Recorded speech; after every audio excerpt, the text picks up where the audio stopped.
Hi, this is Erin, and welcome to Everything EFL, my little podcast about English language teaching and other teachy stuff too. Credit and honourable mentions will be given during the episode or in the show notes. Let's crack on. Hello, you gorgeous teacher. Welcome to Everything EFL. My name is Erin. If you are one of my gorgeous regular listeners, welcome back. If you are a new listener, you are most welcome. I'm delighted to have you. And yeah, what can I say? This is going to hopefully be a very useful episode for you. So, how are you? I'm grand, as the Irish say. I started a new job last week and, I'm a seasoned teacher, but I think as you get older, you definitely fear change a little bit more, don't you? I walked into that staff room last Monday like a little mouse, like, hi, how are you? Which isn't me at all, but, it's kind of different. It's just a bit intimidating going into a new situation, but I got through the week. I'm fine. It's Thursday. Pretty tired, but Friday's coming, so, I look forward to just chilling out with a cup of tea and an episode of RuPaul's Drag Race tomorrow night, so that's kind of what I'm thinking about. Anyway, why did you come here today? Well, I'm going to talk about reflection. So I briefly mentioned it in episode 73, small victories, learning goals and reflection. So I definitely think you should go back and listen to that one if you haven't, because these two episodes are definitely connected.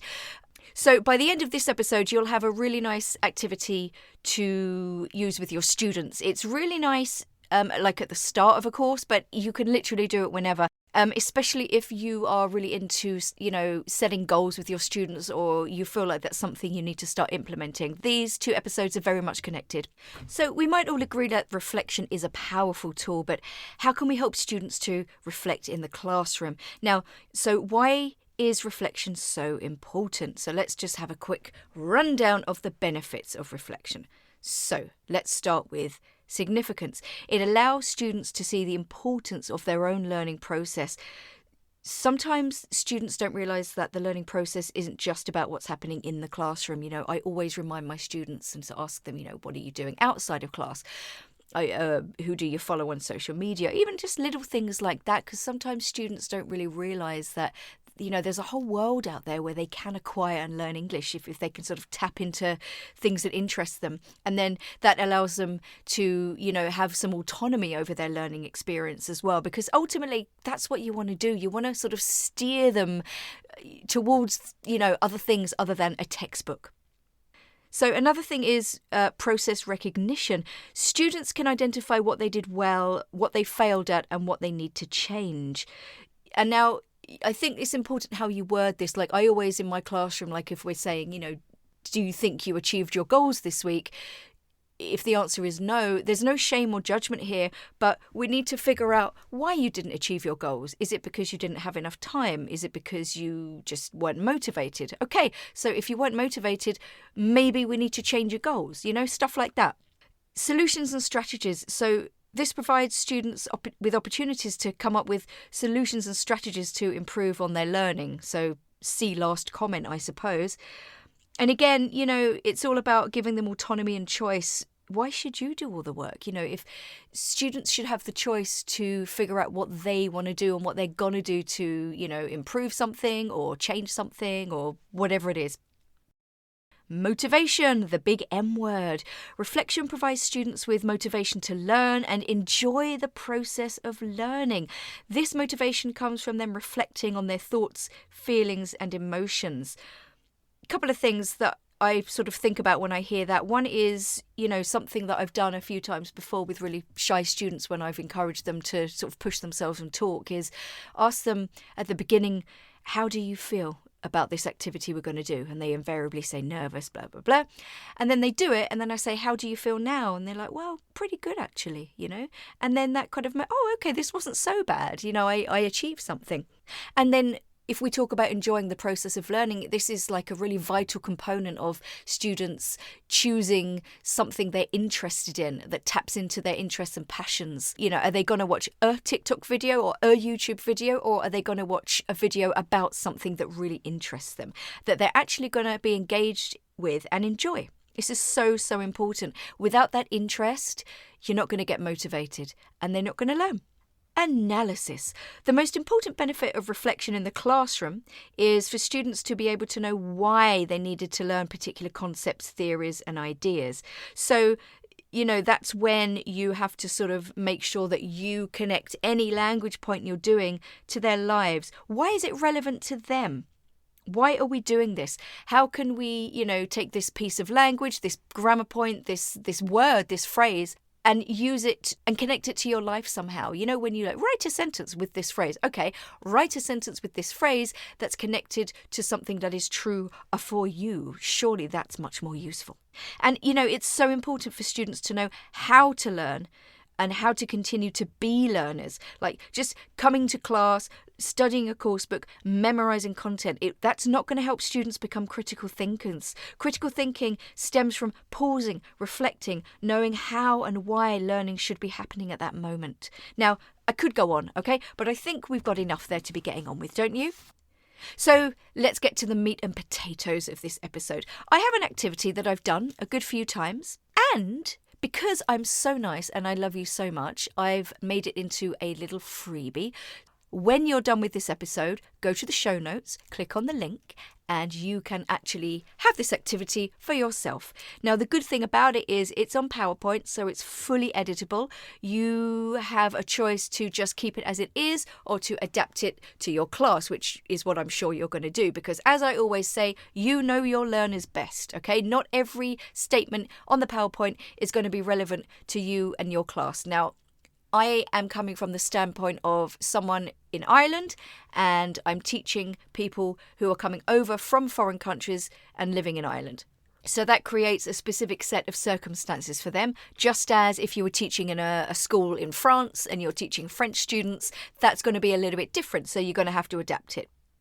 But I'm going to leave that up to you. Now, let's talk about the benefits of this activity. Loads of opportunity to speak. You're asking students to be introspective.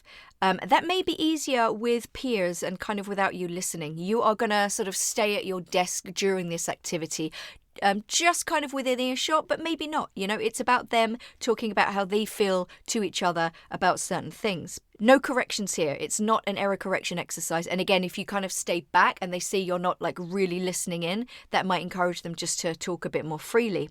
It's reflective. Have I mentioned that already? I have. Okay, let's move on. Collaboration. You'll see at the end when we talk about goal setting. Students are going to brainstorm and come up with ideas together. Choice. You're giving students a choice at the end. In fact, you're giving them a choice all the way through it because they have 3 options to choose from. This will become clear in a moment, I promise. And hopefully you're going to break down a few walls as well, and I'll give you an example of that in a bit. So, what on earth am I talking about? Okay, so what I've done is I've designed this PowerPoint, and on each slide there is a statement. For example, I feel like I've stopped learning. I always ask the teacher if I don't understand. I do other things outside class to study English. I'm a little afraid of speaking English, all kind of stuff like that, okay? And at the top of the slide, on the left, you have yes. On the middle of the slide, you have maybe not sure. And on the right, you have no.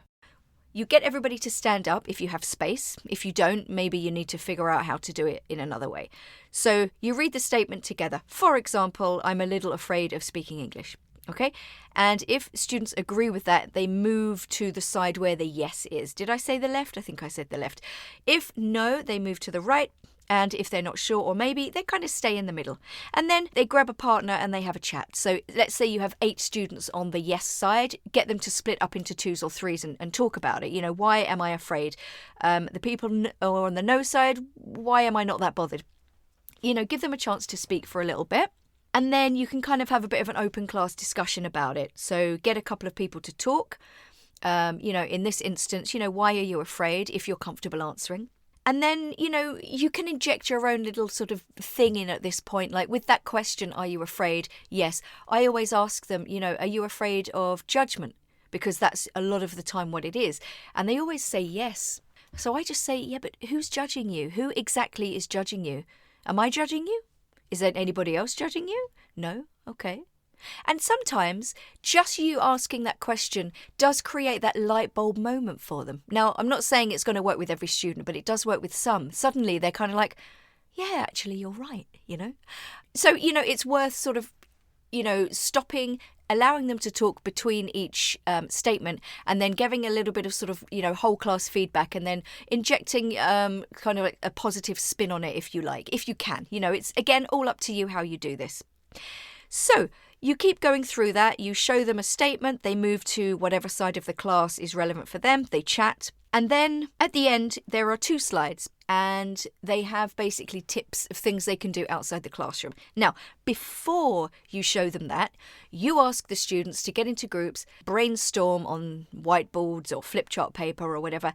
What can we do to learn English outside the classroom that doesn't involve a course book? Now, if they kind of look at you very blankly, okay, which they might do, because, at the end of the day, a lot of students do associate studying English with that sort of traditional concept of studying, looking at a book or reading a book, reading a novel or something.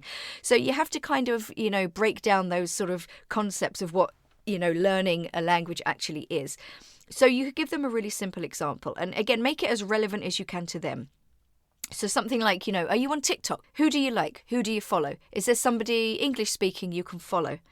Could you read their posts? Could you listen to one of their videos? Could you even write a comment? Really simple. The thing with reading as well is a lot of students, when you say reading, they assume you mean read a book, but it could literally be reading a post on social media. That's still reading, or reading the back of a packet of crisps or something, looking at the ingredients and the product description. It could be something really small like that. They're still doing it. They're still achieving something. Yeah, get them to brainstorm, and then maybe you could show them the 2 slides and see, let's see how many ideas you had that are similar to my ideas. And then the final stage is for students to actually choose a couple of things from that list that they could do within the week. Okay, so between Monday and Monday, for example, choose a couple of things that you would like to do and achieve. Could be something really, really simple. Could be something a bit more complicated. But I would advise, baby steps. Choose 1 or 2 things, maybe just one thing. And then a week later, you have a little reflection session. So I go into this in detail in episode 73, but I'll just kind of repeat the sort of questions that you get them to discuss. So things like, did you achieve your goals? Why not? Was it easier than you thought? Do you want to sort of do the same thing next week, or do you want to sort of, if that was easy for you, do you want to try and push yourself and do a little bit more, for example? And then just get them to write down 1 or 2 more goals for this week. This week I'm going to what? And get them to write it down, because I found out, and I think this is really interesting, that you're 60% more likely to achieve goals if you write them down rather than just think about them. Isn't that interesting? There are like a million other reflection things you can do, and maybe I'll do another episode on that in a bit, but I think for now, I think that's something to think about. Okay? Like I said, look in the show notes. You will find the link to your free lesson plan there with the reflection. I pretty much just gave the instructions to you on this episode, so you may have to listen back and take notes. So if you enjoyed this episode, please subscribe to the podcast if you haven't already. Word of mouth is probably the most powerful tool, so please recommend this podcast to your colleagues, to the people in your staff room. I'm always happy to have new listeners, and I absolutely love engaging with you. Like I just love it when you listen to an episode and you send me a message and you tell me how much you enjoyed it. That really makes me feel warm and fuzzy inside. And if you have any requests for any episodes in the future, please let me know, because I am here to serve you. So I'll leave you. Have a lovely week. Have a safe week. Look after yourselves. Be mindful. If you're feeling stressed, close your eyes, go to your happy place, reset, and crack on. Share the love, guys. Bye.